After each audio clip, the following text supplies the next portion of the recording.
नमस्कार, अस्सलाम वालेकुम, सत श्री अकाल, जय झूलेलाल। मैं हूं जी प्रेम मटलानी और आप देख रहे हैं हालात हाजरा का प्रोग्राम।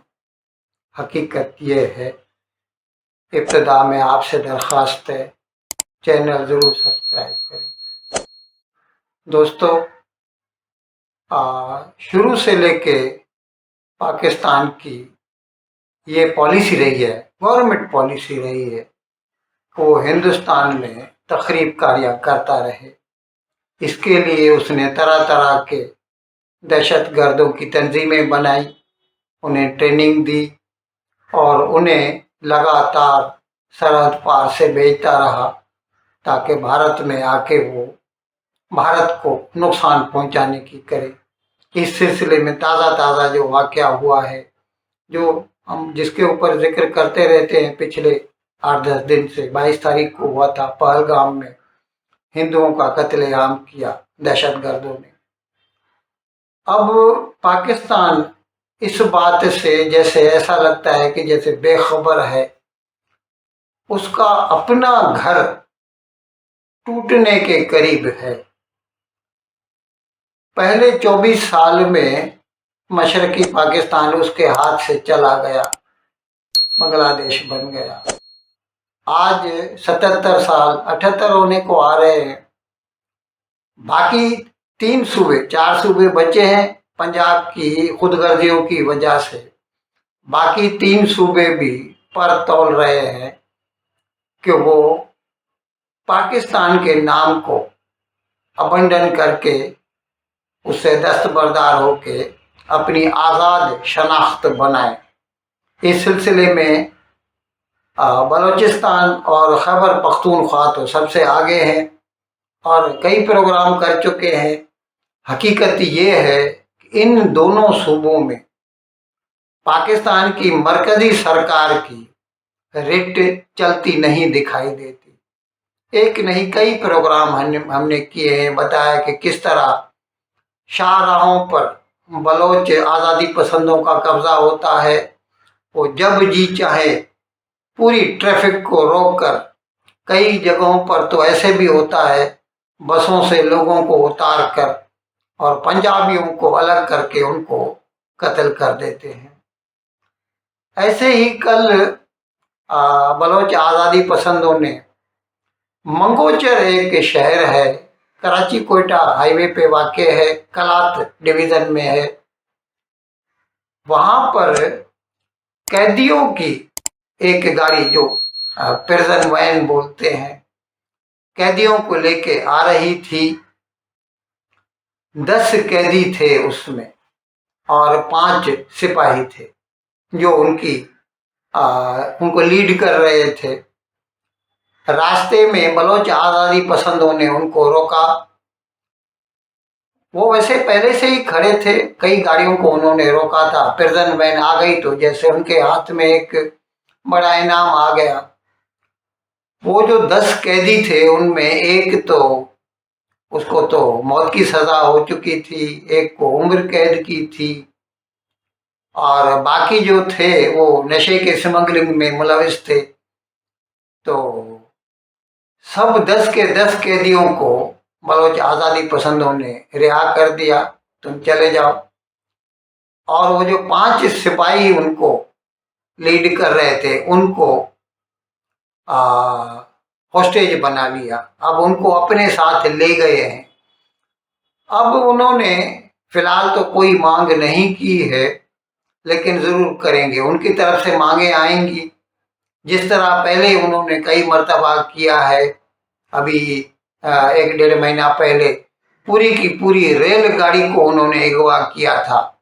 और भले ही पाकिस्तानी सरकार बोलती रहे कि हमारे आदमी मतलब जानी नुकसान नहीं हुआ, लेकिन बलोच आज़ादी पसंदों ने तो ये ऐलान किया था कि उन्होंने उन मुसाफिरों में से जो आर्मी के बंदे थे, क्योंकि वो गाड़ी जो है ना वो कोयटा से पंजाब को जा रही थी और उसमें ज़्यादातर आर्मी के बंदे ही थे, उनमें से 200 लोगों को उन्होंने कत्ल किया था। अब ये जो 5 सिपाही अपने साथ यरगमाल बनाकर ये बलोच लेके गए हैं।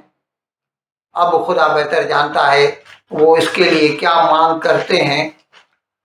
तो हम ये सिर्फ कहना चाहते हैं। अच्छा, इस सिलसिले में मैंने एक और भी प्रोग्राम किया था, बताया था आपको कि किस तरह अभी तो वो अपोजिशन में मौलाना फजलुर रहमान, जमीयत उलमा इस्लाम का एक धड़ा है, फजलुर रहमान ग्रुप ऐसा बोलते हैं उसे, उसका प्रेसिडेंट है वो, अमीर बोलते हैं ये लोग।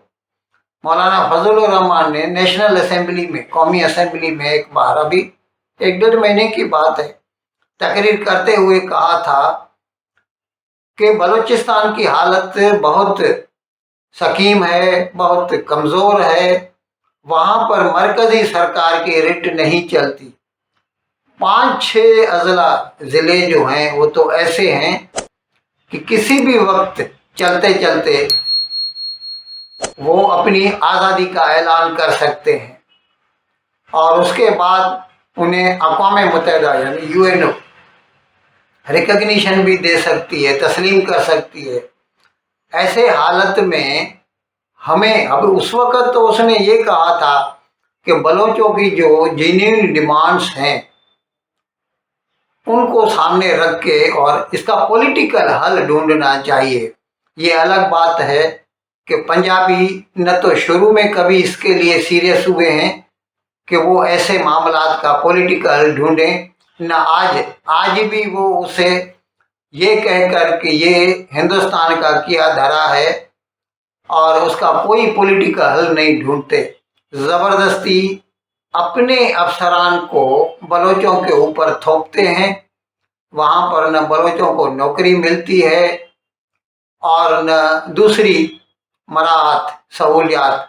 मैंने आपको पहले भी बताया कि किस तरह सुई गैस 59 में जो है निकली थी।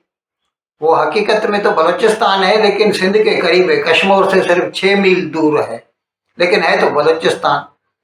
जब निकली थी तो बलूचिस्तान से सुई गैस निकाली गई थी, पहले पंजाब को दी गई, फिर सरहद को दी गई, फिर सिंध को दी गई और लास्ट में 96 में 30-35 साल के बाद बलूचिस्तान को वो सुई गैस नसीब हुई।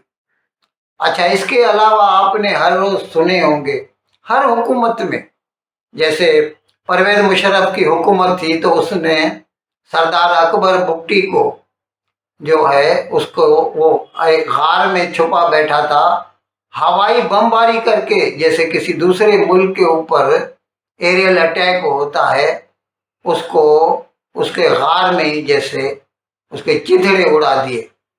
इसी तरह 73 में उस वक़्त प्रेसिडेंट था जुल्फ़िकार अली भुट्टो, उसने भी बलूचिस्तान के ऊपर एरियल बम्बार्डमेंट कराई थी। और वैसे भी आए दिन आप तो सुनते ही होंगे कि बलोचों का जो मिसिंग पर्सन्स का बहुत बड़ा एक मसला है और वो आए दिन उसके लिए मुजाहरे करते रहते हैं, लेकिन मरकज़ी सरकार है कि उसके लिए उसका जो ये दरख्वास्त है उसको सुनने को भी तैयार नहीं है, मदावा करना तो बहुत दूर है। और हमेशा वो उसका जो इलाज ढूंढते हैं वो ढूंढते हैं कि हम इसका मिलिट्री इलाज, जैसे उन्होंने मशरकी पाकिस्तान का किया था। अभी अपना घर तो उनके हाथ से संभाला नहीं जाता, वो भारत को डिस्टेबलाइज करना चाहते हैं। और ये मैं आप आखिरी में सिर्फ इतना ही कहना चाहूँगा, एक बहुत मशहूर कहावत है कि जो लोग दूसरों के लिए गड़ा खोदते हैं, दूसरों को मारना चाहते हैं, वो खुद ही उसी गड्ढे में गिर के मर जाते हैं। इन अल्फाज के साथ आज का प्रोग्राम ख़त्म करने की आपसे इजाज़त चाहता हूँ, लेकिन विदाई लेने से पहले एक मरतबा फिर आपसे मेरी दरख्वास्त है कि जिस किसी साहब या साहिबा ने अब तक हमारे इस चैनल को सब्सक्राइब नहीं किया, अज़रा करम इसको जल्द से जल्द सब्सक्राइब करें, प्रोग्राम को लाइक करें, शेयर करें और घंटी का बटन दबाना न भूलें। बहुत बहुत शुक्रिया। खुदा हाफ़िज़।